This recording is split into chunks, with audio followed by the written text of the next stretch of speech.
and welcome back. So, in this episode, we're going to talk about the creation myth in the Greek mythology, very briefly. And we made, you see the illustrations around here. So, it starts in the Greek mythology with chaos. So, first there is chaos, and out of the chaos emerges the first god, which is Gaia, and then four more primordial deities. So, Gaia, then you have Tartaros, which is the underworld, then you have Eros for love, and then you have Nyx and Erebus for darkness and for night.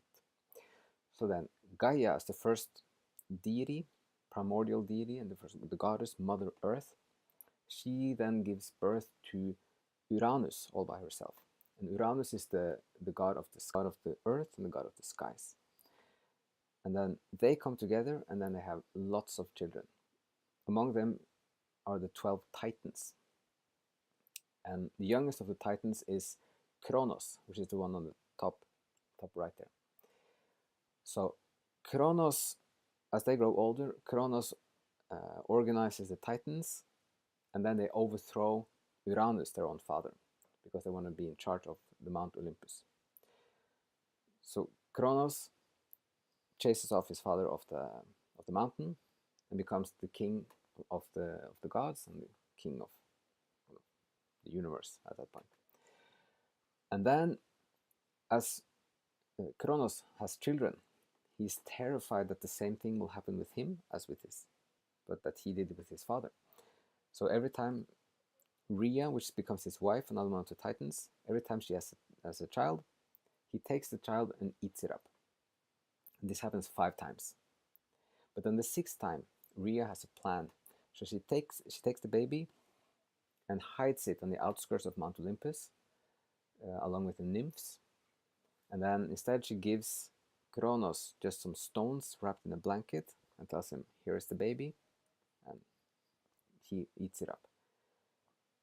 And then as time passes, the 6th baby, which name is Zeus, he grows up with the nymphs on the outskirts. And then when he gets old enough, he goes back up to the mountain and he applies for a position as a servant. And then gradually he comes closer to Cronos, and then finally he can serve breakfast to Cronos, and then he gives him a goblet, like a cup, with poison. And then Cronos drinks up the poison, he gets very sick, and then he barfs up all the 5 children he ate, and now they are grown-ups.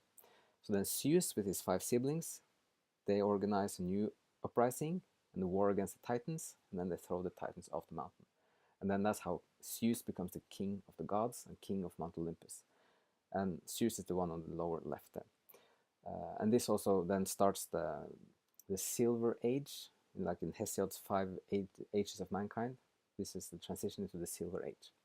So that's in very broad strokes the creation story in Greek mythology and the prologue to where Zeus is the king of the gods.